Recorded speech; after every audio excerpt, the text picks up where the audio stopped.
My name is Dorothy Hayes, and I turned 73 last April. For most of my life, I believed that being a good mother meant saying yes. Yes to every request, yes to every need, yes to every crisis that walked through my door wearing my son's face. I spent 53 years working as a certified nursing assistant and later in hospital housekeeping, saving every dollar with the kind of discipline that comes from knowing what it means to go without. My husband William died 8 years ago, leaving me with a paid-off house, a decent pension, and savings I had planned to use for the quiet, simple retirement we had always talked about. But William's death changed everything, especially my relationship with our only son, Trevor. The text came on a Wednesday morning in late June. I was watering the geraniums on my front porch when my phone buzzed in my apron pocket. The sun was already hot, promising another scorching summer day in Georgia. I wiped my hands on my jeans and pulled out the phone. Trevor's message was brief. "Mom, we had to cancel the family trip. Finances won't allow it. We'll reschedule for later." I read it twice, feeling a familiar tug of sympathy in my chest. My son and his wife Jessica had been talking about a family vacation for months. They had seemed excited about it during our last Sunday dinner, though they hadn't invited me. That detail had stung a little, but I had convinced myself they needed time alone with the kids. "I understand, sweetheart," I typed back. "These things happen, love you." 3 blue dots appeared, then disappeared. No response came. I finished watering the flowers and went inside to make lunch. The house felt too big and too quiet, the way it always did since William passed. I had learned to fill the silence with television and books, with volunteering at the community center twice a week, with anything that made the emptiness feel less oppressive. But nothing really worked. The loneliness sat in my chest like a stone, heavy and constant. That summer I worked extra shifts at the hospital. They were always short-staffed during vacation season, and I needed something to do besides sit in my empty house and wait for my phone to ring. Trevor had told me he and Jessica were working hard to recover financially after some setbacks. He hadn't specified what those setbacks were, but I hadn't pressed. I trusted him. He was my son, my only child, the person I had raised to be honest and kind. Every week I transferred a small amount into his account to help with groceries. It wasn't much, just $100 or $200 here and there. What else was I going to spend it on? I had everything I needed, and they had 2 growing children to feed. My grandchildren, Marcus and Lily, were 11 and 14. They were good kids, though I didn't see them as much as I would have liked. The summer dragged on. I picked up extra shifts, worked through the 4th of July, and sent Trevor encouraging texts when he mentioned work stress. He always responded eventually, though his messages were getting shorter and less frequent. Jessica never responded to my texts at all anymore, but I told myself she was busy. Young mothers always were. 3 weeks after Trevor's cancellation text, I was lying in bed scrolling through my phone before sleep. I didn't use social media much. I had opened an Instagram account 2 years ago mainly to see photos of Marcus and Lily, those little glimpses into their lives that I wasn't invited to witness in person. I checked it maybe once a week, usually feeling more sad than connected afterward.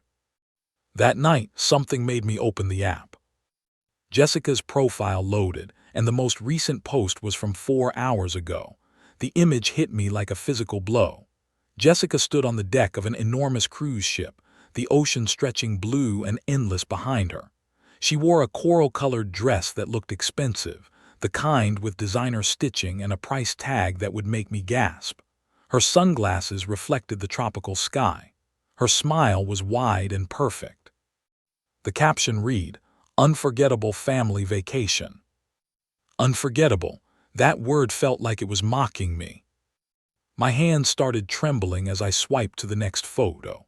Trevor appeared, relaxed and tanned, wearing a white linen shirt I had never seen before.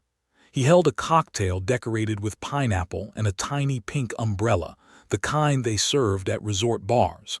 His expression was carefree, happy. Nothing about him suggested financial problems or canceled plans. I kept swiping, unable to stop even though each image felt like another stab to my heart. Marcus and Lily by the ship's pool, wearing straw hats that I knew cost a fortune in those cruise boutiques. Another photo showed the family at an elegant dining table with white linens and crystal wine glasses, the kind of restaurant where meals cost more than I spent on groceries in a week. Then came the group shot that completely shattered me. Trevor, Jessica, Marcus, Lily, and Jessica's parents, Richard and Barbara Coleman, all six of them, smiling, toasting with champagne, living their unforgettable family vacation. Everyone except me. I sat up in bed, the phone shaking in my hands. My vision blurred as tears filled my eyes, but I forced myself to look at every single photo. 14 posts in total. 14 moments captured and shared with the entire world. 14 pieces of evidence that I didn't matter enough to be included. But Jessica's mother did. Barbara Coleman, who I had met exactly 3 times in 14 years, was important enough to be on that cruise. She was part of the family. I was not. The room felt like it was tilting.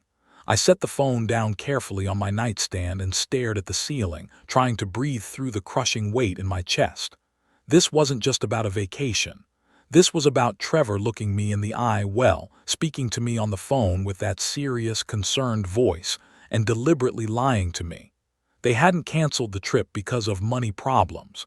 They had canceled me. I had been edited out of my own family. Something inside me cracked that night. Not dramatically, not with anger or screaming. It was quieter than that. It was the sound of a door closing, of something fundamental shifting in the foundation of who I thought I was.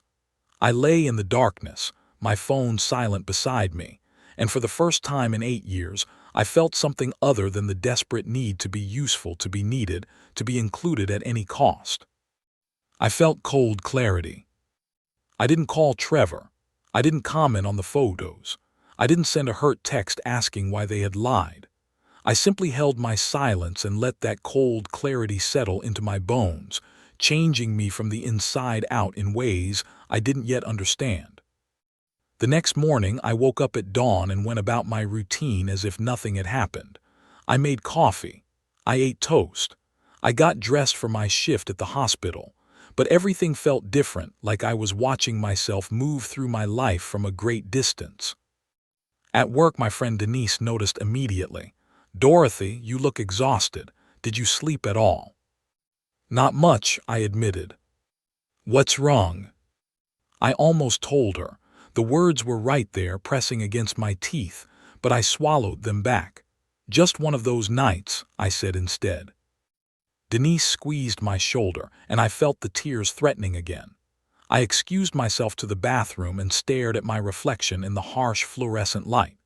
The woman looking back at me was old, tired, and foolish. 73 years old and still believing that love and money were the same thing. Still believing that if I gave enough, sacrificed enough, I would finally be worth keeping. I splashed cold water on my face and went back to work. The cruise photos stayed up on Instagram. Over the next few days, Jessica posted more. Sunset views from their balcony, elaborate desserts, excursions to tropical beaches. Each post was a knife twisting deeper, but I kept looking. I needed to see it all. I needed to feel the full weight of what they had done so that whatever was hardening inside me would finish its transformation. Trevor didn't call, not once during those 3 weeks. I worked my shifts. I came home to my empty house. I watered my geraniums. And I waited because I knew with absolute certainty that eventually they would need something. They always needed something. And when that moment came, when Trevor's name lit up my phone screen with another urgent request, another crisis, another temporary loan, everything would change. I just had to be patient. The old Dorothy would have confronted them immediately, crying and asking why. The old Dorothy would have made excuses for them, convinced herself there was some reasonable explanation. But the old Dorothy was dying, slowly suffocating under the weight of 14 Instagram posts that proved exactly how much I mattered. The new Dorothy, the one being born in that cold clarity, was going to do something different. She was going to say no. The pattern had started 8 years ago, 2 months after William's funeral. I remember that afternoon with painful clarity. Trevor and Jessica came to visit, sitting on the same floral couch where I now replayed that memory almost daily. Trevor had taken my hand with a tenderness that I thought was genuine concern for my grief. "Mom, I need to ask you for something," he had said, his voice soft and careful. I had squeezed his hand back, grateful that he was there, that I wasn't completely alone in the world. "Of course, sweetheart. What is it?" "Jessica and I want to throw a special sweet 16 party for Lily. You know how sensitive she is, how much these milestones mean to teenage girls. But with the expenses from Dad's funeral and everything else, we just can't swing it right now. I hate to ask, but could you lend us $10,000? I promise we'll pay you back in 6 months. $10,000. The number had made my breath catch, but when I looked at Jessica, she nodded with that practiced smile of hers. "It's just temporary, Dorothy. We want Lily to have beautiful memories. You understand, right?" Of course I understood. I was the grandmother. I was supposed to understand, to help, to sacrifice. I had just lost my husband and desperately needed to feel like I still mattered to someone, so I said yes. I transferred the money the next day. Lily had her party at an upscale venue with a live DJ, a chocolate fountain, and decorations that looked like something from a magazine. I sat at a back table watching my granddaughter dance, telling myself that this was what grandmothers did. We made sacrifices. We gave without expecting anything in return. They never paid me back, they never mentioned it again, and I never asked. 6 months later came the next request. "Mom, we need to remodel the kitchen. The pipes are old and there's a moisture problem. $8,000. Then it was Jessica's car because hers broke down. $12,000. After that came the private university for Marcus. $45,000 spread over 3 years, $15,000 per year, because the public option supposedly wasn't good enough. Each time there was a reason. Each time it was urgent. Each time it was temporary. And each time I opened my bank account and transferred the money because that's what mothers did, right? We sacrificed. We gave. We held everything together from the shadows. But as I sat in my kitchen that Thursday night after discovering the cruise photos, I finally did something I had been too afraid to do before. I opened my laptop and pulled up my bank statements for the past 8 years. My hands trembled as I created a spreadsheet and began typing. Lily's Sweet 16 party, $10,000. Kitchen remodel, $8,000. Jessica's car, $12,000. Marcus's university, 3 years, $45,000. Roof repair, $7,000. Europe class trip for Lily, $3,000. Country club membership, $2,000. I kept adding, birthday gifts, emergency medical bills I never saw receipts for, repairs for things that never seemed to break, tutors, braces, a new laptop for Marcus, designer prom dress for Lily. On, a river of money flowing in only one direction. When I reached the end, the final number glowed on my screen like an accusation. $70,300. $70,300 over 8 years. I stared at that number until it blurred through my tears. That was my life's work. That was 53 years of waking up before dawn, of sore feet and aching backs, of eating leftovers so I could save an extra $20 a week. That was every sacrifice William and I had made together, every vacation we had skipped, every luxury we had denied ourselves so we could build something secure for our future. And what did I have to show for it? An empty house, a phone that rarely rang, grandchildren who treated me like an obligation, a son who lied to my face and excluded me from family vacations while spending my money on champagne and designer straw hats. I closed the laptop and sat in the darkness of my kitchen. The refrigerator hummed. The clock on the wall ticked steadily. Outside, a dog barked somewhere down the street. Normal sounds of a normal evening, but nothing felt normal anymore. Something had broken inside me, and I didn't think it could be fixed. Maybe I didn't want it to be fixed. The next morning, I went to work with the spreadsheet folded in my purse. During my lunch break, I sat in my car and called my neighbor, Patricia Morgan. Patricia was 68, a widow like me, but there was something different about her. A quiet strength, a self-possession that I had always envied. "Patricia, do you have time for coffee this week?" I asked, my voice barely steady. "Of course. Is everything all right, Dorothy?" "I need to talk to someone who will understand." We met at the diner on Saturday afternoon. Patricia ordered us both coffee and blueberry pie, then folded her hands and waited. I told her everything. The loans that were never repaid, the broken promises, the cruise photos, the $70,000.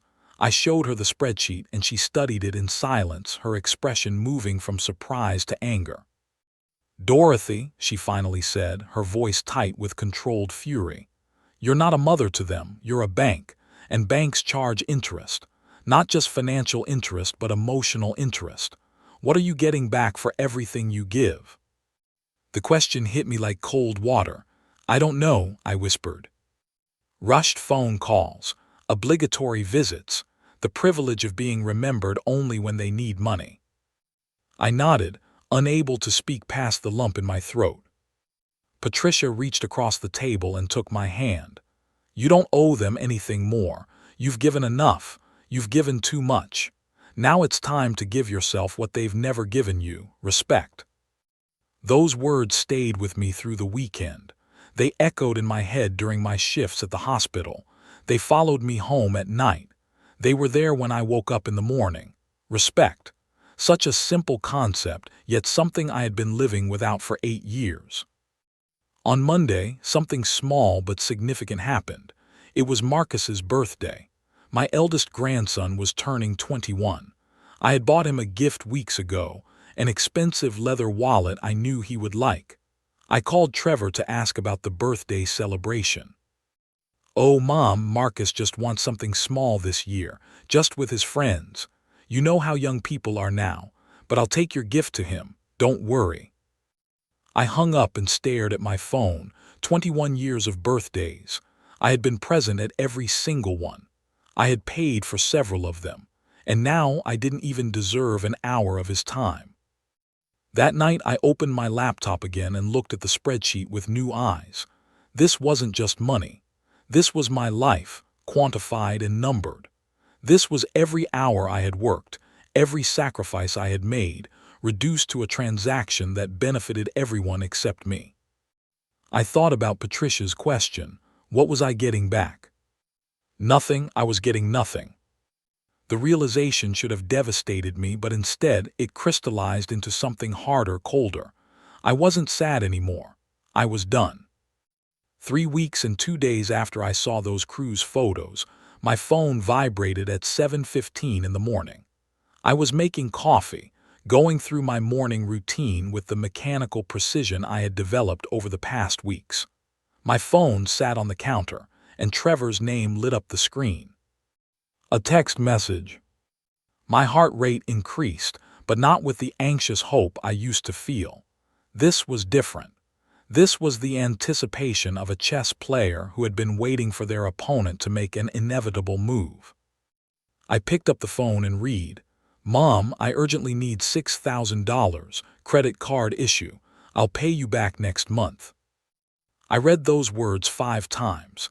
Each reading stripped away another layer of the old Dorothy until only the new one remained. No greeting. No "how are you?" No acknowledgement that we hadn't spoken in weeks. Just the demand, blunt and entitled, as if the past 8 years had taught him that Mom always said yes. But this mom had died somewhere between Instagram posts 9 and 10. My fingers trembled as I typed my response. Not from fear or doubt, but from the cold satisfaction of finally setting a boundary. "Ask Jessica's family." 4 words, that's all it took. I hit send and set the phone down. The blue check marks appeared almost immediately. Delivered. Read. And then my phone started ringing. The phone rang and rang. Trevor's name flashed on the screen with an insistence that would have made me panic just weeks ago. The old Dorothy would have answered by the second ring, apologizing before he even spoke, explaining herself, backtracking, finding a compromise that let everyone walk away except her dignity. But I didn't answer. The ringing stopped, 5 seconds passed, then it started again. I poured my coffee slowly, added cream, stirred it exactly 12 times the way William used to tease me about. The phone kept ringing. I took a sip. The coffee was too hot, but I drank it anyway, welcoming the burn. By the time I left for my hospital shift at 8:30, Trevor had called 17 times. Not once had I picked up. At work, Denise cornered me in the break room during our 10 o'clock coffee break.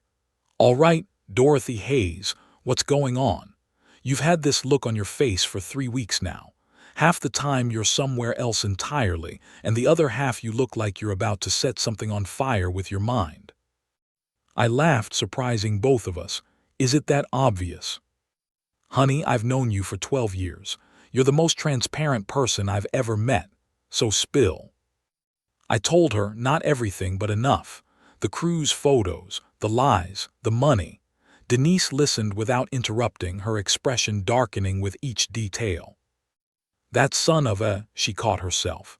"Dorothy, please tell me you're not planning to give him more money." I already said no. Denise's eyes widened. "You what?" "He texted me this morning asking for $6,000. I told him to ask Jessica's family." Denise grabbed my shoulders and shook me gently, a huge grin spreading across her face. "Dorothy Hayes, I am so proud of you I could cry. Do you know how long I've been waiting for you to stand up for yourself?" "You knew." "Everyone knew, honey. We just didn't know how to tell you without hurting your feelings. Your son has been using you like an ATM for years. We could all see it." The truth of that stung, but it also validated something I had been afraid to acknowledge. I wasn't crazy. I wasn't overreacting. Everyone could see what Trevor was doing to me. Everyone except me. My phone buzzed continuously throughout my shift. Text after text after text. I didn't read them. During lunch, I turned my phone off completely and sat in the hospital cafeteria eating a sandwich that tasted like cardboard, feeling freer than I had in years. When my shift ended at 4, I turned my phone back on. 32 unread messages, 23 missed calls. I scrolled through them quickly, not reading in detail, just scanning. Trevor, Jessica, even Marcus had texted. "Grandma, what's wrong? Mom says you're upset about something."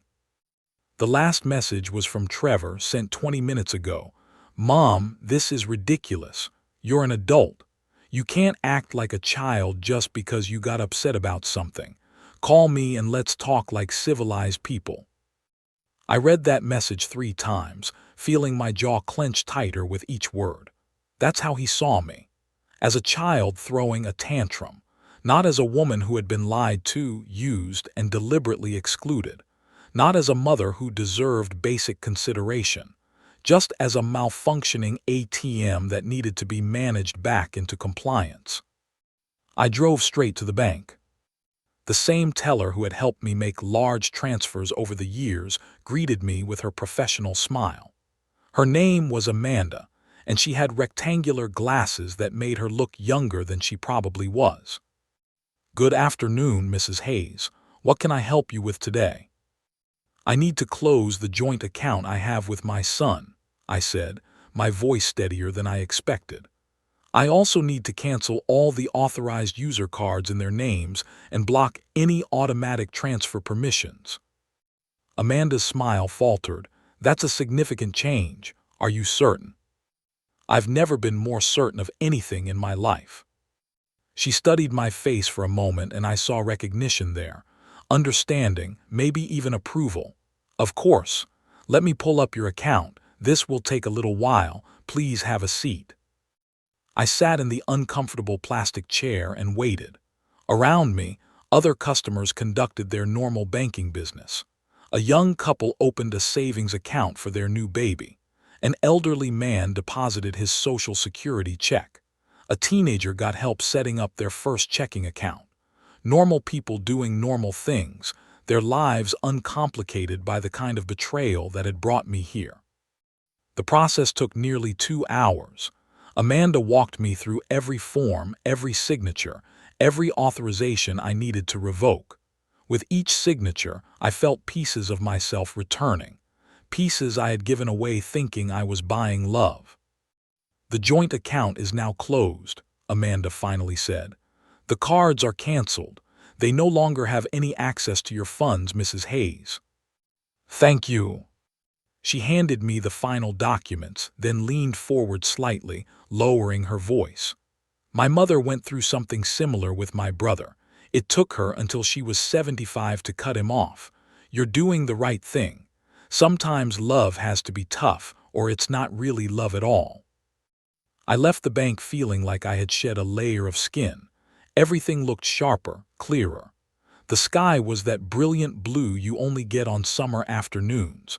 The air smelled like cut grass and car exhaust and possibility. When I got home, there were 2 messages on my answering machine. Yes, I still had a landline. William had insisted on keeping it, and after he died, I couldn't bring myself to disconnect it. It felt like cutting one more tie to him. The first message was Trevor, his voice tight with barely controlled anger. "Mom, I don't know what's gotten into you, but you need to call me back immediately. This is important. This is family." The second was Jessica, her tone saccharine and manipulative. "Dorothy, I don't understand what's happening. Trevor is so worried about you. There must be some kind of misunderstanding. Can we please talk like adults? The children are confused. You can't do this to your own family." I deleted both messages without finishing them. That night I made myself a proper dinner. Not leftovers, not something microwaved, but actual food. I pan-seared chicken breast with lemon and herbs. I made a salad with fresh vegetables from the farmer's market. I set my table with the good plates I usually saved for company that never came. I ate slowly, savoring every bite, and realized I hadn't enjoyed a meal this much in years. For the first time in 8 years, I wasn't eating while checking my phone, waiting for it to ring, hoping someone needed me. I was just eating, just existing, just being Dorothy for no one's benefit but my own. After dinner, I poured myself a glass of the wine William, and I had been saving for a special occasion. The bottle had been in my pantry for 9 years now, gathering dust because every special occasion had come and gone without feeling special enough to open it. Well, this was special enough. I had just reclaimed my life. I took my wine to the front porch and sat in my rocking chair, watching the neighborhood settle into evening. Mrs. Patterson across the street watered her roses. The Henderson kids rode their bikes in frantic circles. A young couple I didn't know walked by holding hands, laughing about something private and precious. Normal life, going on all around me, while mine transformed in ways I still didn't fully understand. My phone rang again around 8. Trevor. I let it ring until it went to voicemail. Then Jessica called. Then Trevor again. Then a number I didn't recognize, which I suspected was Jessica trying from someone else's phone. I turned my phone off and went inside. That night I slept better than I had in 3 weeks. No nightmares about cruise ships or Instagram posts. No anxiety dreams about phone calls I was missing. Just deep, dreamless sleep, the kind that comes when you've finally stopped fighting against yourself. The next morning was Saturday. I had the weekend off. I made coffee and sat on my porch again, enjoying the cool morning air before Georgia's summer heat turned brutal. I was finishing my second cup when Patricia came walking up my driveway. "I saw you out here and thought I'd check in," she said. "How are you doing?" I told him no, I said simply, and then I closed all the accounts. Patricia's face broke into a wide smile. She climbed my porch steps and hugged me tightly. "Dorothy, I'm so proud of you. I know that couldn't have been easy." "It was easier than I thought it would be," I admitted. "The hard part was all the years before when I kept saying yes." We sat together in comfortable silence, rocking in our chairs, watching the morning come alive. After a while, Patricia said, "You know what you need? A plan, because Trevor's not going to just accept this. He's going to push back hard. You need to be ready." She was right. Trevor had spent 8 years training me to comply. He wouldn't give up after one rejection. This was just the beginning. "What kind of plan?" I asked. "Well, first, you need to decide what kind of relationship you're willing to have with them going forward. Are you cutting them off completely? Are you willing to rebuild something new? You need to know your boundaries before they try to test them." I thought about it. Did I want Trevor in my life? The honest answer was complicated. I wanted my son, the boy I had raised, the child who used to bring me dandelions and tell me I was the best mom in the world. But that boy was gone, replaced by a man who saw me as a resource to be exploited. Did I want that man in my life? "I don't know yet," I finally said, "but I know I can't go back to how things were." "That's a start," Patricia said. "The other thing you need to do is build a support system. Friends, activities, things that fill your life so you're not sitting around waiting for them to call. You need to remember who Dorothy Hayes is when she's not being Trevor's mother." "I don't know who that is anymore," I whispered. Patricia squeezed my hand. "Then it's time to find out." Trevor showed up at my door on Sunday afternoon. I should have expected it. When phone calls and messages failed, he would resort to a physical visit, counting on his presence to wear down my defenses. The old Dorothy would have crumbled the moment she saw his face. The old Dorothy would have invited him in, made him coffee, listened to his explanations, and ultimately forgiven everything. But the old Dorothy was gone. I saw his car pull up from my living room window. He sat there for several minutes, probably rehearsing what he was going to say, deciding which approach would work best. The concerned son, the frustrated adult dealing with an unreasonable parent, the victim of my irrational behavior. When he finally got out and walked to my door, his shoulders were set with determination. He rang the doorbell 3 times in quick succession, aggressive and impatient. I took my time answering. I finished my tea. I set the cup in the sink. I smoothed my hair. Only then did I walk to the door and open it, leaving the screen door latched between us. "Mom, we need to talk," he said. "No hello, no how are you, just the demand." "Talk," I said simply. He blinked, clearly surprised I hadn't invited him in. "Can I come inside?" "No." The word hung between us. His jaw tightened. "Mom, don't be ridiculous." "I'm not being ridiculous, Trevor. You want to talk, we can talk right here." He ran a hand through his hair, a gesture I recognized from his childhood. He used to do it when he was caught in a lie or trying to manipulate his way out of trouble. "Fine. What's going on with you? Why did you close the bank account? Why won't you answer my calls?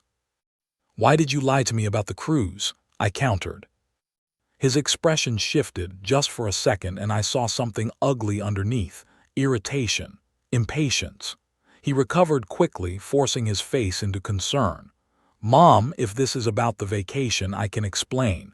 We were going to tell you, but Jessica thought it would be better to lie, to post photos all over social media where I could see them, to take her parents but not me." "It wasn't like that. Things got complicated. The planning got away from us. We knew you'd understand." "Understand what exactly?" "That you canceled the trip because of financial problems, then spent $10,000 or $15,000 on a luxury cruise. That you needed $6,000 3 weeks after coming back from the Caribbean. Help me understand that, Trevor."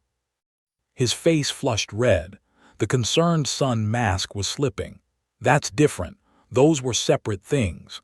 The cruise was mostly covered by Jessica's parents. The $6,000 is for an emergency."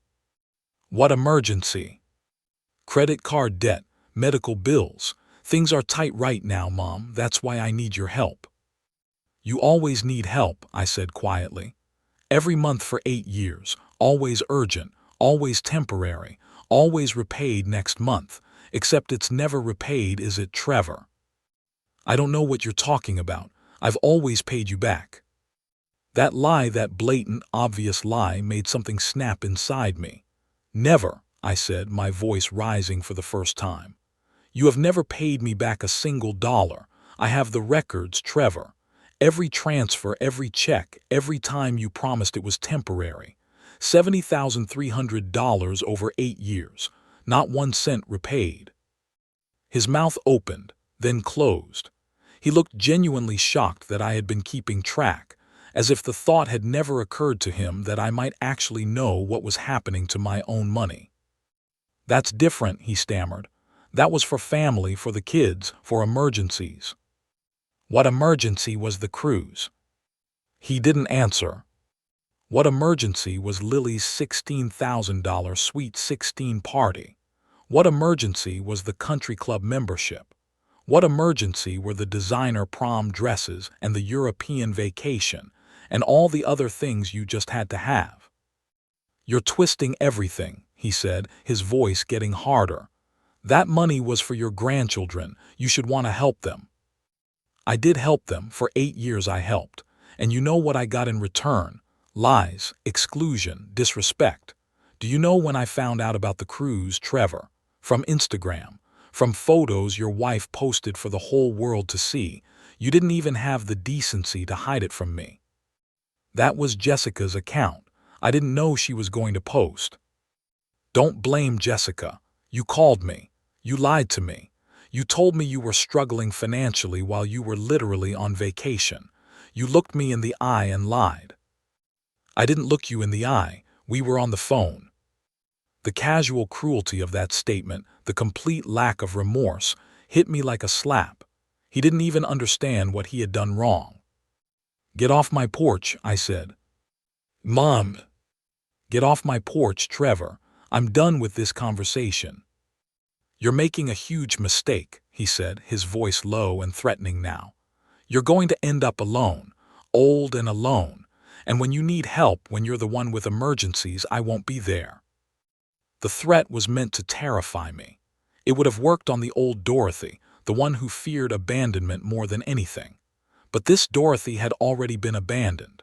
I had been alone for years while surrounded by family.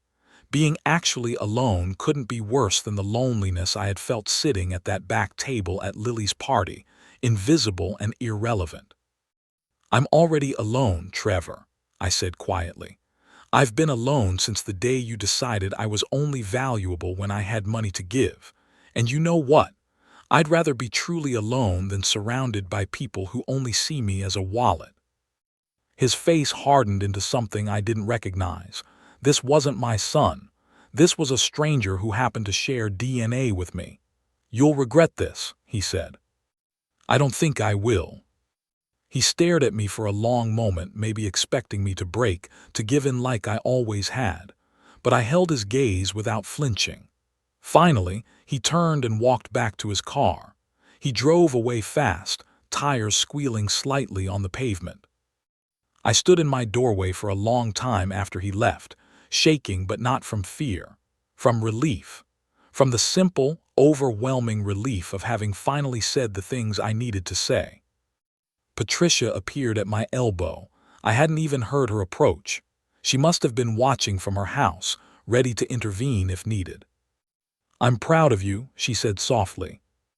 We went inside together and I broke down, not crying for him or for our relationship, but crying for the version of myself that had tolerated so much for so long.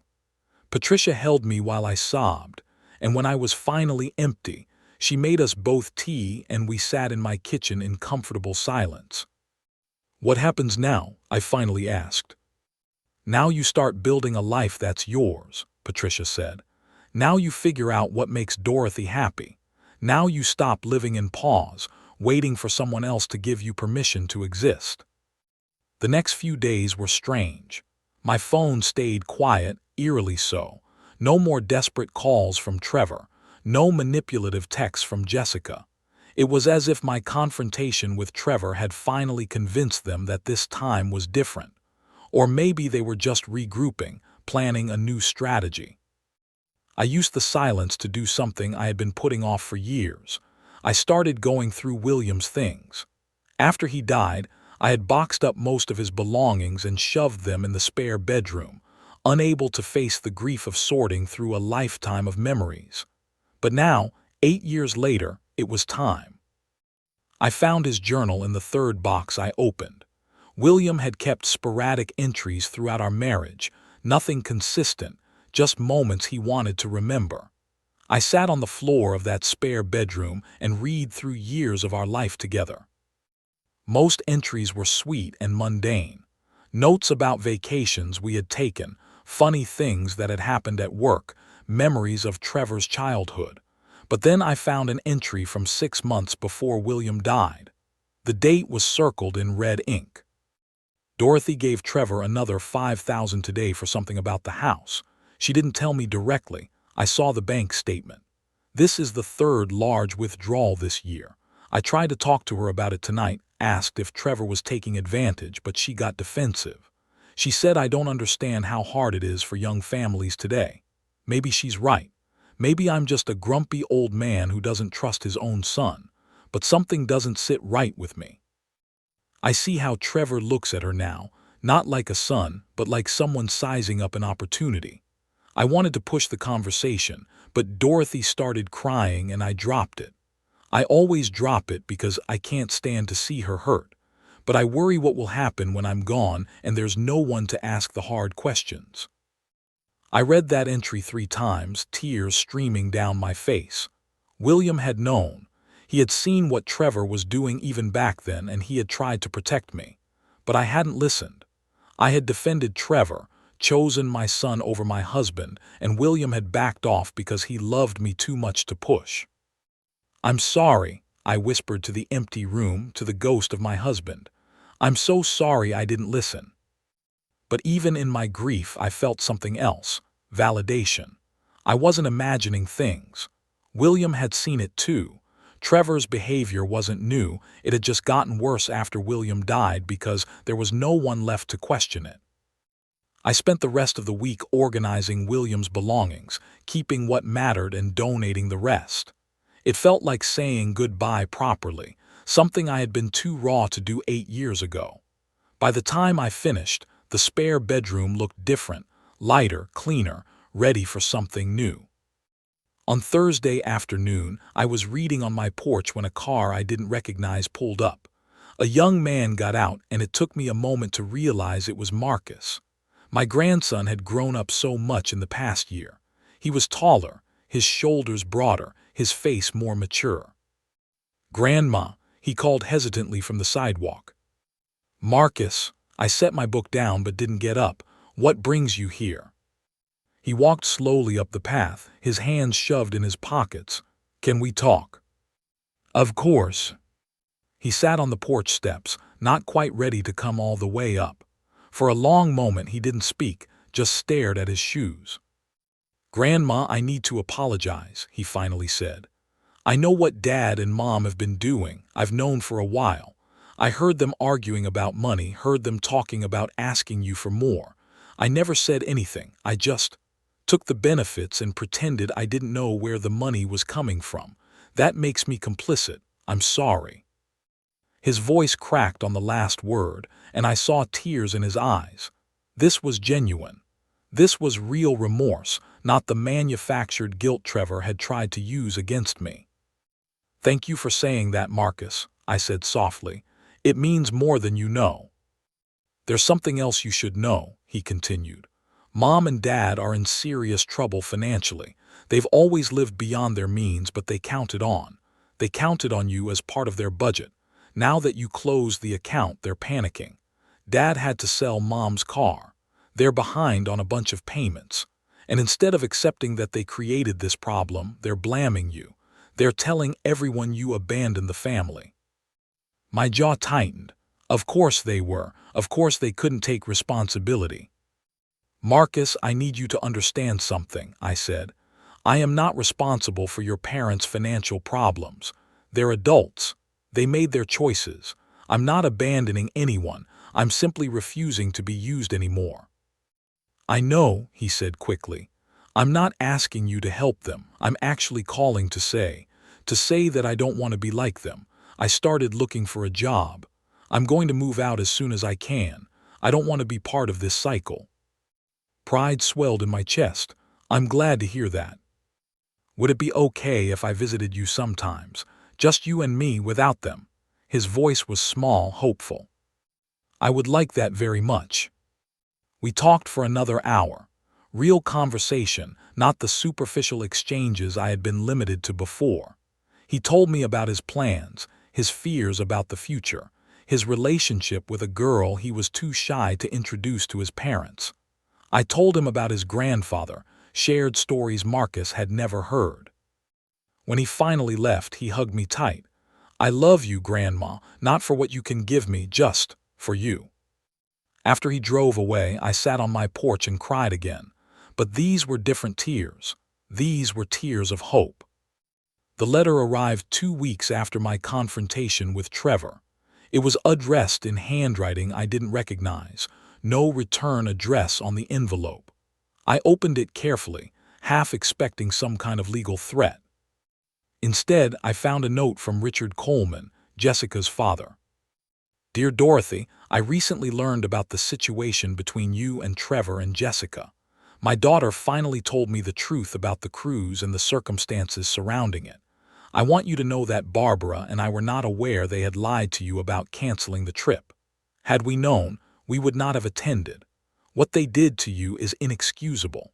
You deserve an apology which I suspect you will never receive from them, so I offer you mine. Barbara and I have also decided we will no longer accept any invitations from them that might indirectly involve your generosity. We've had a serious conversation with Jessica about values and respect. I wish you all the best. Sincerely, Richard Coleman. I read the letter twice, surprised by the decency of it. Jessica's own father had more integrity than my son. The irony wasn't lost on me. I wrote back briefly. Dear Richard, I appreciate your message and your honesty. I hold no resentment toward you or Barbara. I hope Jessica learns from this experience. Best regards, Dorothy Hayes. It felt good to close that loop, to know that at least someone on Jessica's side understood what had happened. That same day, Patricia knocked on my door with a proposition. There's a painting class at the community center starting next week. We should sign up together. I don't know anything about painting, I protested. Neither do I, that's the point. We're going to learn something new. We're going to fill our time with things that bring us joy instead of sitting around waiting for people who don't deserve us. She was right. I had spent 8 years organizing my life around Trevor's needs, keeping my schedule open in case he needed something, always available, always waiting. It was time to fill that space with something that was mine. I signed up for the painting class. The following Monday, Patricia and I showed up at the community center with new sketchbooks and a set of watercolors. The instructor was a woman in her 60s named Helen, with paint-stained fingers and an infectious enthusiasm for art. There are no mistakes in painting, she told our small class of 8 students. Only happy accidents. The goal isn't perfection, it's expression. I painted a house that looked like it was melting. Patricia's tree resembled a green blob with brown stick legs.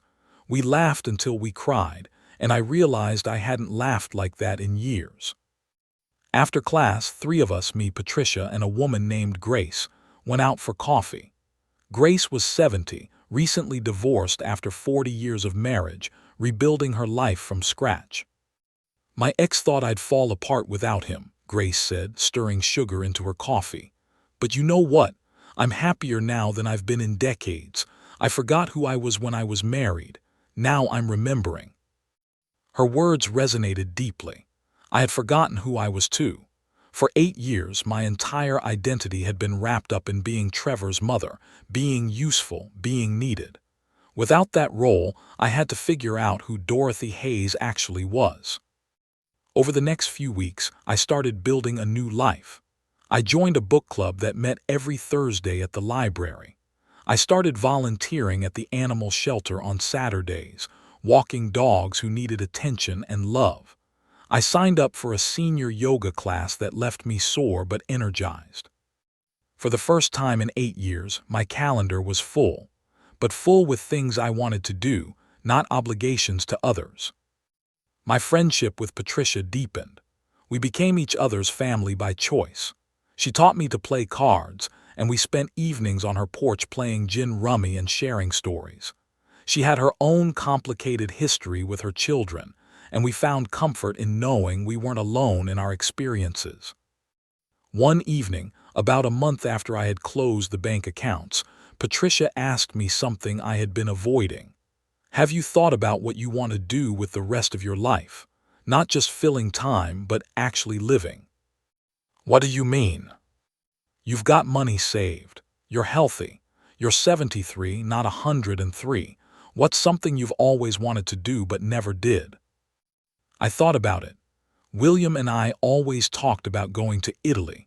We were going to do it for our 40th anniversary, but he died 6 months before. So go to Italy. By myself. Why not, Dorothy? You've spent your whole life doing things for other people. When are you going to do something just for you? The idea terrified me. Travel alone, to a foreign country, at my age. But it also thrilled me in a way I hadn't felt in years. That night I couldn't sleep. I lay in bed thinking about Italy. Rome, Florence, Venice, all the places William and I had looked at in travel magazines, circling restaurants and museums, planning a trip we never took. The next morning, I went to a travel agency. The agent, a cheerful young woman named Amanda, showed me brochures for guided tour of Italy. 10 days, all-inclusive, small group settings perfect for solo travelers. How much? I asked. $4,500. 6 months ago, that number would have seemed impossible to spend on myself. Too selfish, too frivolous. But now, after everything I had been through, after understanding that my life had value too, that number seemed perfectly reasonable. I'll take it, I said. Amanda blinked. Don't you want to think about it? I've been thinking about it for 40 years. I'm done thinking. I booked the trip right there, scheduled for 6 weeks out. When I left the travel agency with my confirmation papers, I felt a lightness in my chest that I barely recognized. It was excitement. It was anticipation. It was the feeling of having something to look forward to that was entirely mine. I told Patricia first, and she screamed with delight. We celebrated with wine on her porch, toasting to new beginnings and second chances. The next few weeks flew by in a blur of preparation. I bought a new suitcase because my old one was full of memories from family trips I had never really enjoyed. I went shopping for clothes, not the boring, practical outfits I usually wore, but things I actually liked. A mustard yellow dress that made me feel bold, comfortable walking shoes, a hat for the Italian sun. Marcus visited twice during this time, always alone, always genuine. We were building something real, a relationship based on mutual respect rather than financial transactions. He was excited about my trip and made me promise to take lots of photos. Lily called once, apologetic and confused. Grandma, I don't really understand what's happening with you and Dad, but I want you to know I love you. Can we talk sometime, just us? I'd like that, I said and meant it. Trevor and Jessica remained silent. No apologies, no attempts at reconciliation, just angry silence. I had heard through Marcus that they were telling their friends I had abandoned the family, that I was being selfish and vindictive. Let them talk. I knew the truth, and so did the people who mattered. The night before my flight, Denise and Patricia threw me a small going-away party. Just the three of us, plus Grace from the painting class and 2 women from book club. We ate too much pasta, Patricia's idea of ironic humor, and drank wine and laughed about everything and nothing. "You're going to come back different," Denise predicted. "This trip is going to change you." "I already am different," I said. "This trip is just celebrating that." That night, lying in bed in my quiet house, I thought about everything that had led me here. The cruise photos that had shattered my illusions. The $70,000 I would never get back. The confrontation with Trevor. The closed bank accounts. The painful process of learning to value myself. It had all been necessary. Every painful moment had been required to break me free from a pattern I hadn't even known I was trapped in. I fell asleep thinking about William, hoping he would be proud of the woman I was becoming. The plane touched down in Rome on a Tuesday morning, and I stepped onto Italian soil feeling like a completely different person than the woman who had boarded in Atlanta. During the long flight, I had sat by the window watching the clouds and thinking about how far I had come. Not just in miles, but in the journey from being someone's doormat to being my own person. Our tour group was small, just 12 people from various countries and backgrounds. There was a retired teacher from Canada named Margaret, a widower from Australia named Tom, a divorced businesswoman from England named Claire, and several others whose stories I would learn over the coming days. Our guide, a cheerful Italian woman named Francesca, gathered us in the hotel lobby and explained the itinerary. "The goal is not to rush," she said in accented English. "The goal is to feel Italy, to understand it. We move slowly. We enjoy." I liked her immediately. That first afternoon, we explored the streets near our hotel. Rome was overwhelming in the best way. Ancient buildings alongside modern cafes, scooters weaving through crowds of tourists, the smell of espresso and fresh bread everywhere. I walked slowly, taking it all in, feeling present in my life for the first time in years. That evening, we had dinner at a small trattoria. The owner, an elderly man with kind eyes and a magnificent gray mustache, treated our group like family. He recommended a wine, told stories about the neighborhood in broken English and animated hand gestures, and served us pasta that made me want to cry. It was so good. "You like?" he asked, watching my face as I took the first bite. "It's perfect," I said. He smiled like I had given him the greatest compliment. "This is how we eat in Italy, with joy, with gratitude, not fast, not rushed. We enjoy." That became my mantra for the trip. Enjoy, be present, stop rushing through life trying to please everyone else. The next day, we visited the Colosseum. Standing in that ancient arena, thinking about all the history that had happened there, all the lives that had been lived and lost, I felt my own problems shrink into perspective. Trevor's betrayal, the money I had lost, the years I had wasted, they all seemed smaller when measured against 2,000 years of human existence. "It's humbling, isn't it?" Margaret from Canada said, standing beside me. "Very," I agreed. We struck up a friendship over the next few days. Margaret had her own story of difficult adult children who took her for granted. Over gelato one afternoon, we swapped experiences, and I realized how common my situation was. So many older women had given everything to their families only to be discarded when they were no longer useful. "The difference," Margaret said, licking chocolate gelato from her spoon, "is that you did something about it. Most people just accept it. They die bitter and resentful but never actually change anything. You changed everything." In Florence, I stood in the Uffizi Gallery for 20 minutes in front of a Botticelli painting, just absorbing it. No one rushed me. No one complained they were bored. No one asked when we were going to eat. It was just me and the art and the peaceful silence of being content. I ate lunch at a cafe overlooking the Duomo, the massive cathedral dominating the skyline. The waiter brought me house wine without asking and told me it would be criminal to visit Florence without trying their ribollita soup. "You travel alone?" he asked as he served my food. "Yes," I said. For the first time, that word didn't sound sad or lonely. It sounded like a choice, like power. He nodded approvingly. This is brave. Many people are afraid to be alone, but sometimes alone is when we find ourselves. No. Yes, I agreed. Sometimes alone is exactly what we need. In Venice, our group took a gondola ride through the canals. The water was that impossible green-blue color you only see in Italy, and the buildings leaned toward each other like old friends sharing secrets. Our gondolier sang in Italian, probably the same songs he sang for every tourist group, but they sounded beautiful anyway. After the ride, I sat by the water's edge and pulled out the journal I had bought before the trip.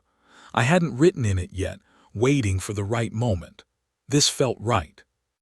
I have lived for 73 years, I wrote, and only now do I understand that my happiness shouldn't depend on making others happy. Giving until I was empty wasn't love. It was self-destruction. Real family isn't the one that shares your blood. It's the one that respects your heart. An elderly Italian woman sat down nearby. She had completely white hair and deep wrinkles around her eyes that spoke of a lifetime of smiling. She said something to me in Italian. "I'm sorry, I don't understand," I said. "Ah, American," she switched to heavily accented English. "You travel alone." "Yes." She nodded with understanding. "Me too. My children, they want me to stay home, to wait for them, to be available when they need me. But I decided my last years will be mine." We looked at each other, and in that moment, we shared something that needed no translation. That silent understanding between women who have spent their lives prioritizing others and have finally decided to prioritize themselves. We talked for over an hour, sharing our stories in a mixture of broken English and hand gestures. She had 4 children who rarely visited but always needed money. She had finally said no last year, and they had stopped calling altogether. "This hurt me," she said, pressing her hand to her heart. "But then I realize, if they only love me for my money, is this really love?" "No," I said, "it's not." When we finally said goodbye, she hugged me like we were old friends. "You did the right thing," she said. "Forgiveness is important, but self-respect is sacred." Those words stayed with me for the rest of the trip. Every city taught me something. In the Vatican museums, surrounded by centuries of art, I learned that beauty is worth taking time to appreciate, and I had wasted years rushing through life without stopping to notice the beautiful moments. In Tuscany, driving through rolling hills of vineyards, I learned that growth takes time and patience. You can't rush grapes into wine any more than you can rush healing. One evening, our group had a farewell dinner at a restaurant in Rome. Francesca asked us each to share what the trip had meant to us. When my turn came, I hesitated. I wasn't good at speaking in front of groups, but something pushed me to be honest. "This trip wasn't just about seeing Italy," I began, my voice shaking slightly. "It was about seeing myself again after years of being lost in other people's needs. I came here after cutting financial ties with my son who was using me. I came here after deciding that my last years would be mine, not for people who only valued me for what I could give. And I discovered that I can be happy on my own. That chosen solitude is better than the loneliness of being used." My voice cracked and I saw tears in several people's eyes. Margaret stood up and hugged me. "Me too," she whispered. "I'm learning that too." We spent the rest of dinner sharing stories. These strangers who had become friends, united by our various journeys toward reclaiming ourselves. That night, lying in my hotel bed for the last time, I finally turned on my phone completely. I had kept it mostly off during the trip, checking only occasionally to send Patricia a quick text that I was alive and happy. Now I steeled myself and looked at my messages. 53 unread texts. Most were from numbers I didn't recognize. Some were from Jessica. A few were from Trevor. I scrolled through quickly, not reading in detail. Accusations, manipulation, attempts to make me feel guilty. Jessica's messages had a desperate edge. "Dorothy, Trevor, and I are having serious problems. We had to sell my car. The kids are suffering because of your selfishness." I read that without feeling anything. No guilt, no anger, just a detached observation of the manipulation tactic. They had spent money they didn't have on a luxury cruise, and somehow their consequences were my fault. I deleted the messages. There was one from Marcus that was different. "Grandma, I hope Italy is amazing. Mom and Dad are struggling, but that's not your problem. I found a job and I'm saving to move out. When you get back, let's have dinner, just us. Love you." That message made me cry. Good tears. My grandson was breaking the cycle. He was choosing to be different. I replied, "Italy has been transformative. I'd love to have dinner when I'm back. I'm proud of you for making your own path. Love you too." Another message caught my attention. It was from Lily. "Grandma, I don't understand everything that's happening, but I miss you. Dad won't talk about it except to say you're being unreasonable. Can we meet when you're home? I want to hear your side." I responded to her too. "I miss you as well, sweetheart. Yes, let's talk when I'm back. I love you." Then I turned the phone back off. Tomorrow I would fly home, but I wouldn't be the same woman who had left. That Dorothy had been left behind somewhere between Rome and Venice, replaced by someone stronger, more complete, more whole. The Atlanta airport was chaos. Crying children, rushing business people, announcements echoing over loudspeakers. After 10 days in Italy, it felt harsh and overwhelming. But Patricia and Denise were waiting at arrivals with a handmade "Welcome Home Dorothy" sign, and their faces made everything better.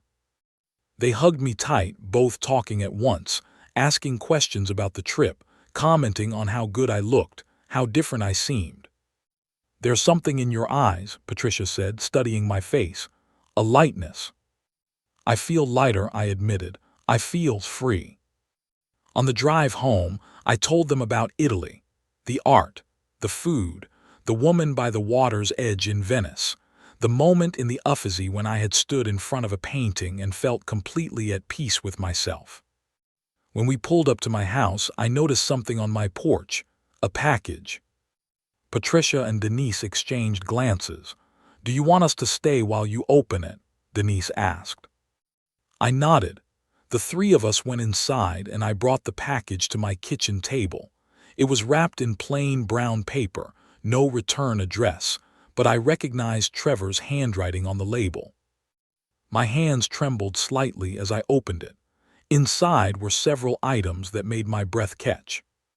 First, a stack of greeting cards, every birthday card, Father's Day card, Christmas card I had ever given Trevor over the years.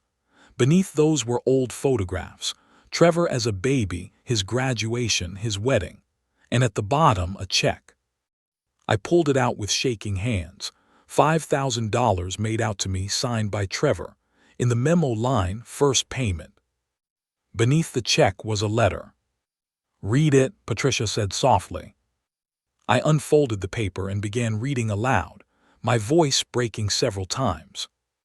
"Mom, I don't know how to start this. I've written this letter a dozen times and nothing sounds like enough. You were right about everything. I used you. I lied to you. I treated you like a bank instead of a mother. The worst part is I knew it the whole time. I knew what we were doing was wrong, but it was easier to keep taking your money than to face our own problems. Jessica and I have been living way above our means for years. We wanted to pretend we had a status we didn't earn, and you paid for our vanity. The cruise was the last straw, but honestly, it should have been any of the other 100 times I failed you before that. When you closed the bank accounts, I got angry. I blamed you. But when everything started falling apart, when we had to sell Jessica's car, when we fell behind on payments, when we faced real consequences without your safety net, something changed. I started to see what I had done. I started to understand the magnitude of my betrayal. I talked to Marcus. He told me some hard truths about how I'd treated you. He said I didn't lose you when you closed the accounts. I lost you years before, when I decided you were more useful as a wallet than as a mother. He was right. This check is just the beginning. I know 5,000 is nothing compared to the 70,000 I owe you, but it's all I could scrape together by selling some things and working extra shifts. I plan to send you $1,000 every month until I've repaid everything. Not because I expect your forgiveness. I don't deserve it. Because it's the right thing to do. I'm not asking you to call me. I'm not asking for things to go back to how they were because you deserve better than that. I only want you to know that I finally understand. I had an extraordinary mother and I treated her like garbage. Jessica and I are in couples therapy. I'm also in individual therapy. We're facing our problems head-on for the first time. It's painful but necessary. We're teaching Marcus and Lily about real respect, not the transactional kind I showed you. I love you, Mom. I'm so sorry I hurt you. Trevor. I finished reading and carefully folded the letter, setting it on the table. For a long moment, none of us spoke. What are you going to do? Denise finally asked. I don't know, I said honestly.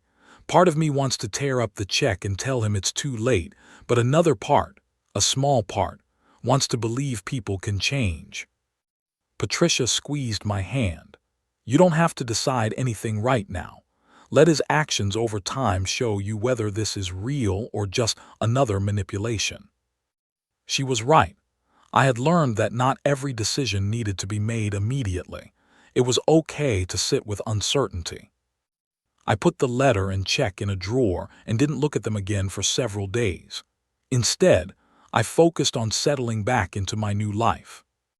The painting class had continued while I was gone, and I returned to find Patricia had saved me a spot. I showed everyone photos from Italy, and Helen, our instructor, got so excited about the architecture that she spent the whole class teaching us how to paint Italian buildings. My book club meeting that Thursday was discussing a novel about a woman reinventing herself after divorce. The parallels to my own life weren't lost on me.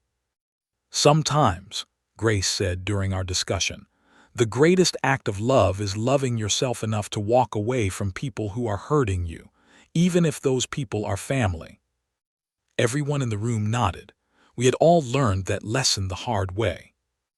Marcus visited that Saturday, showing up with flowers, simple daisies from the grocery store, but the gesture meant everything. I heard Dad sent you a letter, he said as we sat on my porch with lemonade. He did. Are you going to forgive him? I thought about it carefully. I don't know yet. Forgiveness isn't something I can just decide to do. It's something that has to be earned, proven over time. Your father wrote nice words, but words are easy. Actions are what matter. That's fair, Marcus said. He told me about his new job at a marketing firm, about his plans to get his own apartment in a few months, about the girl he was dating, Emma, who he finally felt comfortable introducing to people. I'd like to meet her, I said. His face lit up. Really? I was hoping you'd say that. How about dinner next week, just the three of us? I'd love that. We talked for hours that afternoon, real conversation about life and hopes and fears. This was what family was supposed to feel like. Not transactional, not obligatory, but genuine. The next morning, Lily called and asked if she could come over. She arrived looking nervous, perching on the edge of my couch like she might need to run at any moment. Grandma, I'm so confused, she began. Dad says you abandoned us. Mom says you're being unreasonable, but Marcus says they were using you. I don't know what to believe. I had known this conversation was coming, and I had thought carefully about how to handle it. Lily was 17, old enough to understand the truth, but young enough that I needed to be careful not to completely destroy her relationship with her parents.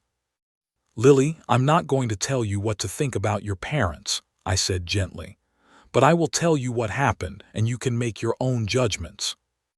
I explained everything, not emotionally, not trying to make them look bad, just stating facts, the loans that were never repaid, the cruise they lied about, the pattern of asking for money and then disappearing until they needed more. I didn't abandon you, I finished.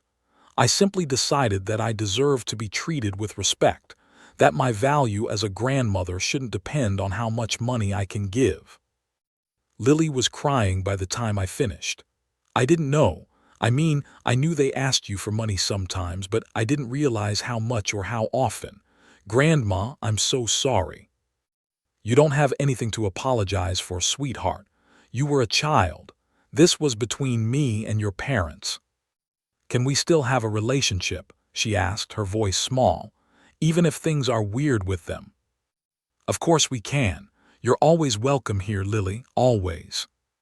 She hugged me tight, and I realized that these genuine connections with my grandchildren, built on honesty rather than obligation, was what I had been missing all along. Over the next few weeks, a new routine established itself. Marcus visited regularly, sometimes bringing Emma, who was sweet and kind and clearly cared about him. Lily came over for dinner every couple of weeks, and we were building a real relationship. Patricia and I continued our painting classes, book clubs, and evening card games. The envelope came every week like clockwork. Always $1,000 in cash, never a note, just the money. Trevor keeping his promise. I didn't cash any of it yet. I kept it all in a drawer, watching the stack grow, waiting to see if the pattern would continue, waiting to see if this change was real. After 2 months, Patricia asked me about it. What are you going to do with all that money? You've got $8,000 just sitting in your drawer. I honestly don't know, I said. Part of me feels like taking it would be letting him off the hook, but part of me feels like refusing it is just hurting myself out of spite. Maybe, Patricia suggested, you could put it toward something for yourself. Not forgiveness, not reconciliation, just accepting that this is partial restitution for what he owes you. That made sense. The money wasn't about Trevor. It was about me reclaiming what was mine. That afternoon, I went to the bank and opened a new savings account. I deposited all $8,000 Trevor had sent. This would be my Italy fund, I decided. Money for future adventures, for the life I was building for myself.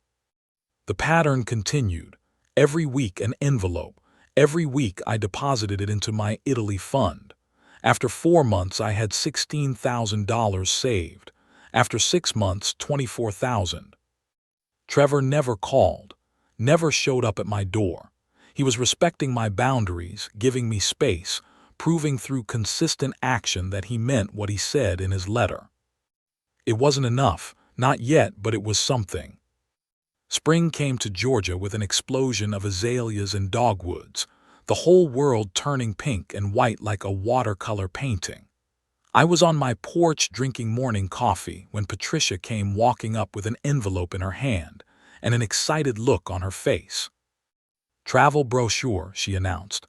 For Spain and Portugal, 14 days. Are you thinking what I'm thinking? I grinned. When do we leave? We booked it that afternoon. My Italy fund had grown to $32,000 over the past year. Trevor had never missed a payment. I could afford this trip easily, and it felt right to be planning an adventure with my chosen sister.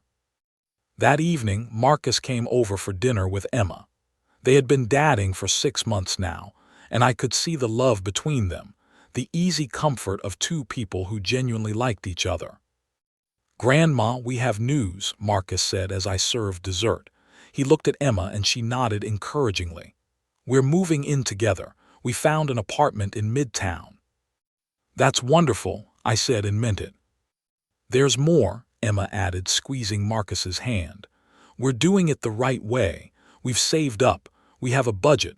We're not going to fall into the pattern of living beyond our means like. She trailed off, looking embarrassed. Like my parents did, Marcus finished quietly. It's okay to say it. I've been in therapy too, learning how to break those patterns. I reached across the table and took both their hands. I'm so proud of both of you, not just for moving in together, but for doing it responsibly, for making conscious choices about the kind of life you want to build. After they left, I sat on my porch watching the sunset and thought about how much had changed in 18 months. how I had gone from being a doormat to someone who valued herself, how my relationship with my grandchildren had deepened once it was no longer built on financial transactions, how I had discovered that I could be happy alone, and that once I was happy alone, I attracted genuine connections. My phone rang, an unknown number. I almost didn't answer, but something made me pick up. Mrs. Hayes, this is Dr. Jennifer Morrison from Emory Hospital. My heart seized. Is someone hurt? No, nothing like that. I'm calling because we're organizing a recognition ceremony for long-term staff members. Our records show you worked in our facility for 31 years before retiring. We'd like to honor you at next month's ceremony. Would you be willing to attend? I had forgotten about that part of my life, those decades of work, the patients I had cared for, the contribution I had made. In focusing so much on my failures as a mother, I had forgotten my successes as a caregiver and employee.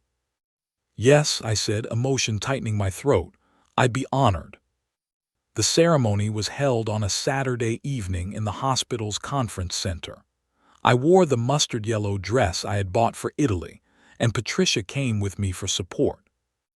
There were 12 of us being honored: nurses, housekeeping staff, cafeteria workers, people who had given decades of their lives to caring for others. When they called my name and I walked to the front, everyone stood and applauded. They showed a slideshow of photos from throughout my career, faces I had forgotten, moments I hadn't thought about in years. Dr. Morrison presented me with a plaque. Dorothy Hayes gave 31 years of compassionate service to this hospital. She touched countless lives, not just through her work, but through her kindness, her dedication, and her genuine care for every patient she encountered. Dorothy, we are honored to recognize you today. As I accepted the plaque, looking out at the crowd of former colleagues and hospital staff, I realized something profound. I had value beyond what I could give my family. I had made a difference in the world. I had mattered. After the ceremony, several former coworkers came up to talk to me. They shared memories I had forgotten, told me about patients who had specifically asked about me, thanked me for small kindnesses I had shown them during difficult shifts. You were always the one who stayed calm when everyone else was panicking, one nurse told me. You made us all better at our jobs just by being there. On the drive home, Patricia said, you needed to hear that tonight. You needed to remember that you are valuable, with or without Trevor's approval. She was right. The next morning, I did something I had been putting off for over a year. I took out Trevor's letter, the one that had been sitting in my drawer, and I read it again. Then I pulled out my phone and sent him a text. I received your letter. I appreciate the payments you've been making. I'm not ready to rebuild a relationship yet, but I want you to know I see the effort. Keep working on yourself. That's what matters most. It wasn't forgiveness. It wasn't reconciliation. But it was acknowledgement. It was leaving the door open to possibility without letting him back in. His response came an hour later. Thank you, Mom. That means more than you know. I don't deserve your patience, but I'm grateful for it. I'll keep working to become someone worthy of being your son again. I didn't respond. The conversation had been said. Now time would tell if his actions matched his words. 2 weeks later, I received a surprise visitor. Jessica showed up at my door on a Thursday afternoon, looking nervous and much older than I remembered. The past year had not been kind to her. Dorothy, can we talk? She asked.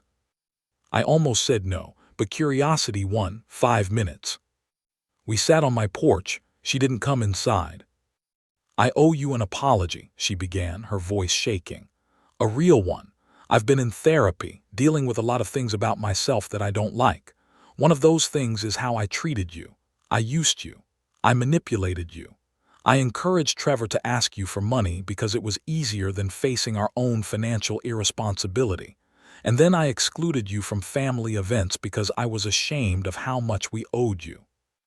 I convinced myself that you didn't notice, that you didn't care, because admitting the truth would have meant admitting what kind of person I had become.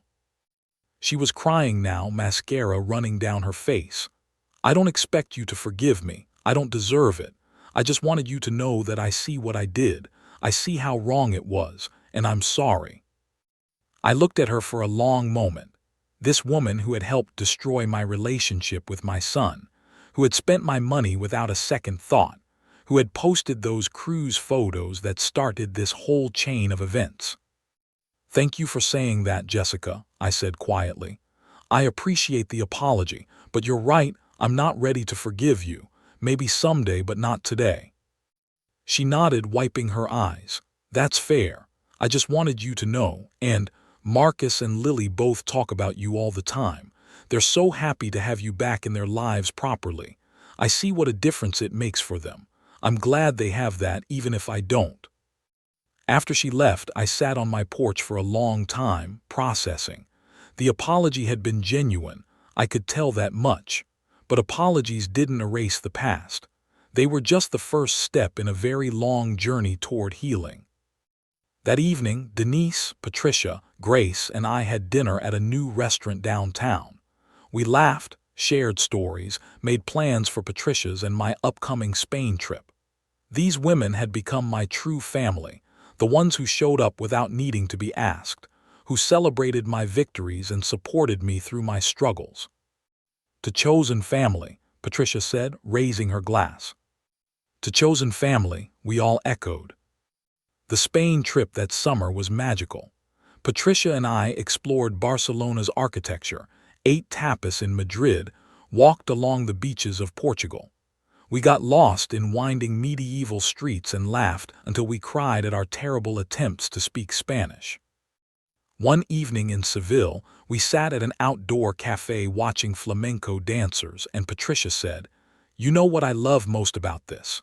We're two women in our 70s, and we're not waiting for anyone's permission to live our lives. We're not sitting at home hoping our children will call. We're out here in the world choosing joy." "Choosing joy," I repeated. I liked that phrase. When we returned home, there was a letter waiting from Trevor. Not a check, those still came weekly like clockwork, but an actual letter. "Mom, I know I don't have the right to ask anything of you, but I'm going to anyway. Jessica and I are renewing our vows in 6 months. Not a big wedding, just something small and meaningful as we recommit to our marriage and to being better people. We would be honored if you would attend. No pressure, no expectations, just an invitation. Whatever you decide, I understand. Love, Trevor." I showed the letter to Patricia, Denise, and Grace at our next painting class. "What are you going to do?" Grace asked. "I don't know yet," I admitted. "Part of me wants to go to see if they've really changed, but part of me is afraid it's just another manipulation." "What does your gut tell you?" Patricia asked. I thought about it. My gut says, they're trying, really trying, and maybe that deserves acknowledgement. "Then maybe you go," Denise suggested. "But you go on your terms, you don't give money. You don't get sucked back into old patterns. You just witness this new chapter and see if it's real." Over the next few weeks, I thought about it constantly. I watched the weekly envelopes arrive, now totaling $52,000 repaid over 18 months. I noticed how Marcus and Lily both talked about positive changes in their parents, how Trevor was working 2 jobs to pay off debt, how Jessica had gone back to school, how they had sold their big house and moved into something more modest. Actions, not just words. 3 weeks before the ceremony, I called Trevor. "Hello," his voice was cautious, uncertain. "I'll come to your vow renewal," I said, "but I need you to understand something. I'm coming as an observer, not a participant. I'm coming to see if the changes you claim to have made are real. I'm not ready to pretend everything is fine." "I understand, Mom, thank you. That's more than I deserve." "You're right, it is." The ceremony was held in their backyard, not a grand affair, but something simple and genuine. Maybe 15 people total. Marcus and Lily were there, beaming. Emma stood with Marcus, holding his hand. A few close friends I didn't know. Trevor and Jessica stood under an arch decorated with simple flowers. They had written their own vows. Trevor went first. Jessica, 18 months ago our marriage almost fell apart because we had built it on lies and materialism. We were more concerned with appearing successful than actually being happy. Today, I commit to honesty, to living within our means, to building a life based on real values. I commit to being a partner who deserves you, not one who uses you. Jessica's vows were similar, acknowledging their past mistakes, committing to a different future. When it was over, Trevor approached me carefully. "Thank you for coming, Mom. It means everything." "I'm glad I came," I said honestly. "But Trevor, this isn't forgiveness. This is just witnessing. You've made progress, real progress, but trust takes time." "I know. I'll keep earning it however long it takes." We didn't hug.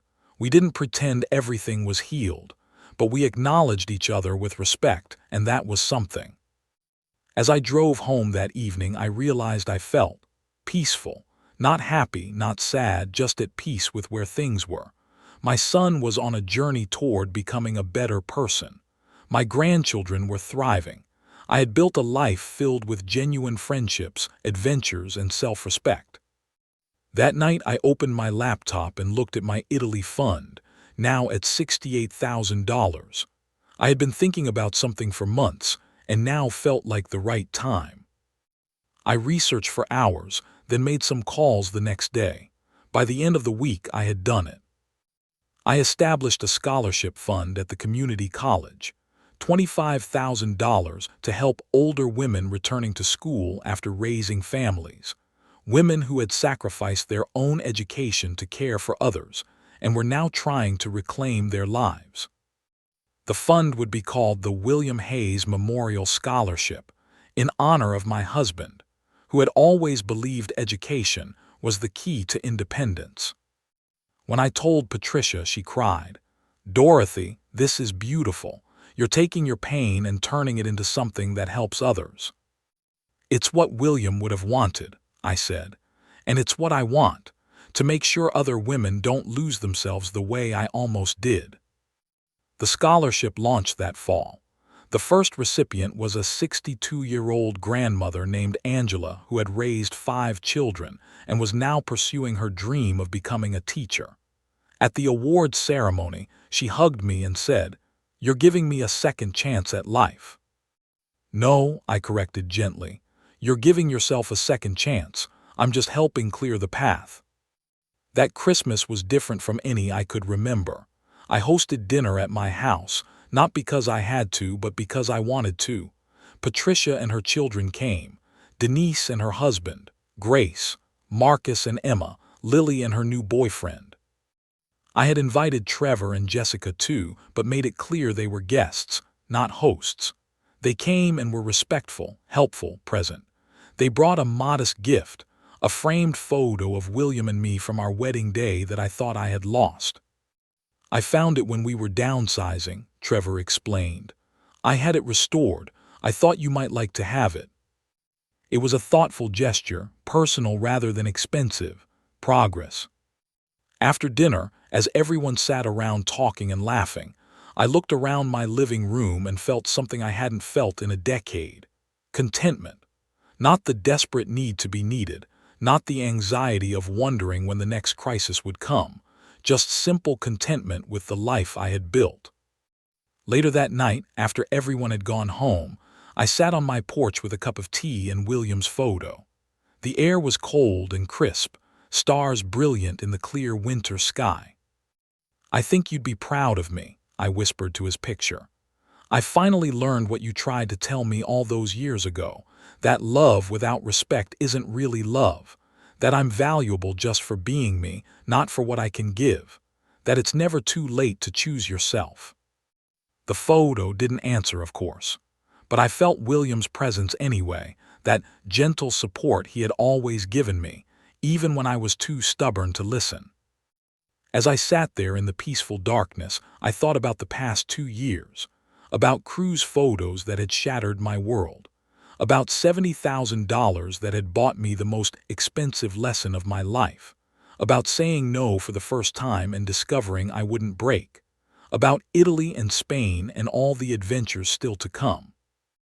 I thought about Trevor's steady payments, about Jessica's apology, about the slow, careful rebuilding of something that might someday resemble a healthy relationship. Most of all, I thought about the life I had now, the friendships I had cultivated, the adventures I had taken, the scholarship I had created, the grandchildren I was finally getting to know as real people, not just recipients of my money. I hadn't lost $70,000. I had bought my freedom. I had bought my dignity. I had bought my peace. I had bought the opportunity to live my last years on my own terms, surrounded by people who valued me for who I was, not what I could give. And if this story makes you feel anything, if you see yourself in my journey, if it makes you question your own boundaries, if it reminds you that you deserve respect from the people who claim to love you, then maybe my pain served a purpose bigger than me. Maybe it's a reminder that it's never too late to choose yourself. That saying no isn't selfish, it's survival. That real love doesn't empty your bank account or your soul. That family, real family, is built on mutual respect, not obligation. Because in the end, the only person you'll live with your entire life is yourself. And that person deserves all your love, all your protection, all your loyalty before you give it to anyone else. Even family. Especially family. Because if you don't take care of yourself, no one else will. And that is the hardest, most liberating truth you'll ever learn. I learned it at 73. But it's never too late. It's never, ever too late to reclaim your life. 6 months later, Dorothy Hayes boarded another plane, this time to Greece with Patricia, Grace, and Denise. In her purse was a photo of William, a journal half filled with reflections, and a bank statement showing her Italy fund had reached $82,000. Trevor's payments continued. His actions matched his words. Slowly, carefully, something new was growing between them, not the old dynamic of use and obligation, but something healthier, built on mutual respect. Marcus was engaged to Emma. Lily was thriving in college on an academic scholarship she had earned herself. The William Hayes Memorial Scholarship had helped 4 women return to school. And Dorothy was finally, truly living, not for anyone else, just for herself. And it was enough, more than enough. It was everything.